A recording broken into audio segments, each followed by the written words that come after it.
Hello friends, welcome to my channel Dhanashree classes. आजच्या या व्हिडिओमध्ये आपण काही डेली यूज सेंटेन्सेस इथे बघणार आहोत. म्हणजे रोज बोलली जाणारी वाक्य, मराठीची वाक्य आहे ती आपल्याला इंग्रजीमध्ये इथे करायची आहे. ठीक आहे, तर बघा पहिलं वाक्य आहे, आज मला बरे वाटत नाही. आता बघा हे वाक्य काय आहे, नकारार्थी वाक्य आहे. नाही म्हणजे आपल्या इथे वाक्यामध्ये काय येणार, नॉट येणार.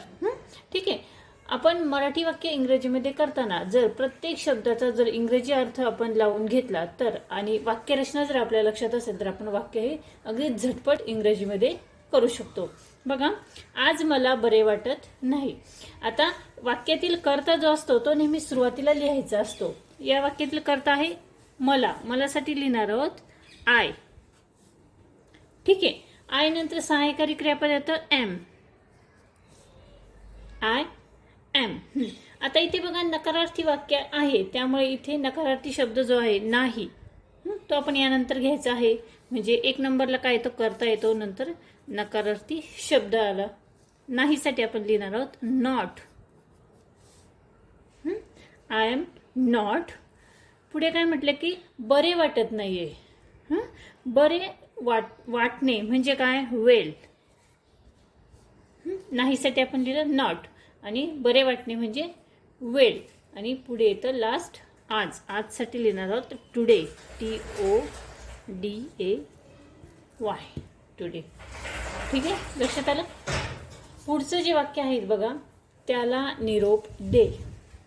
आता बघा इथे निरोप दे म्हणजे इथे काय केलेलं आहे, ऑर्डर केलेली आहे, त्याला निरोप दे. मग आपण कशा पद्धतीने लिहिणार, निरोप देणे म्हणजे काय, मेसेज करणे. आणि कुणाला द्यायचं आहे तर त्याला द्यायचं आहे. तर या वाक्यातील कर्ता काय आहे, त्याला आहे. कर्ता आपण सुरुवातीला घेणार आहोत आणि त्यानंतर उरलेलं वाक्य येतं. ठीक आहे, बघा आता त्याला निरोप दे. इथे आपल्याला काय केलेलं आहे, ऑर्डर केलेलं आहे, त्यामुळे आपण इथे अगोदर लिहिणार आहोत गिव्ह. गिव्ह म्हणजे काय, देणे. इथे ऑर्डर केलेलं आहे त्यामुळे क्रियापद आपलं इथे सुरुवातीला आलं गिव्ह. कुणाला, त्याला, हिम. आणि काय द्यायचं, निरोप म्हणजे द मेसेज.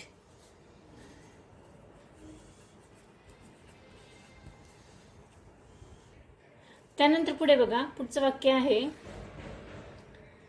हे सर्व चुकून झाले. काय वाक्य आहे, हे सर्व चुकून झाले. आता हे वाक्य आपण कशा पद्धतीने लिहिणार तर बघा, हे सर्व, हे म्हणजे काय, आपण लिहिणार आहोत इट. इट नंतर काय येईल, चुकून झाले म्हणजे क्रिया झालेली आहे, म्हणजे इट नंतर काय येईल, वॉज. It was. सर्व चुकून झाले, सर्व म्हणजे ऑल. It was all. आणि चुकून म्हणजे बाय मिस्टेक. MISTAKE. लक्षात आलंय. पुढचं वाक्य बघूया, यास घरी घेऊन जा. इथे काय म्हटले, ऑर्डर केलेलं आहे, घेऊन जाणे म्हणजे क्रियापद अगोदर येणार इथे. यास घरी घेऊन जा. जाणे हे क्रियापद झाले, घेऊन जाणे म्हणजे काय, टेक. आणि यास म्हणजे इट. कुठे, घरी म्हणजे home. Take it home.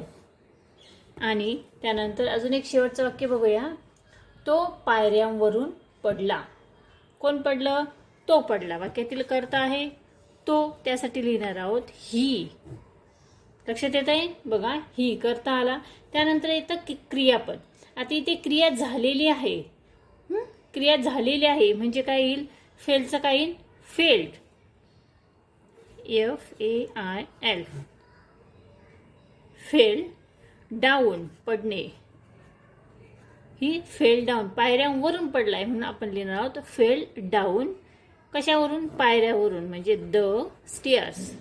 STARIS. Stairs म्हणजे पायऱ्या. ठीक आहे, अशा पद्धतीने ही जी मराठीची वाक्य आहे ती आपण इंग्रजीमध्ये अगदी झटपट इथे करू शकतो. हा व्हिडिओ कसा वाटला कमेंट्स करून कळवा. व्हिडिओ आवडला त्या व्हिडिओला नक्की लाईक करा, शेअर करा आणि चॅनलवर नवीन असेल तर चॅनल सबस्क्राईब करा.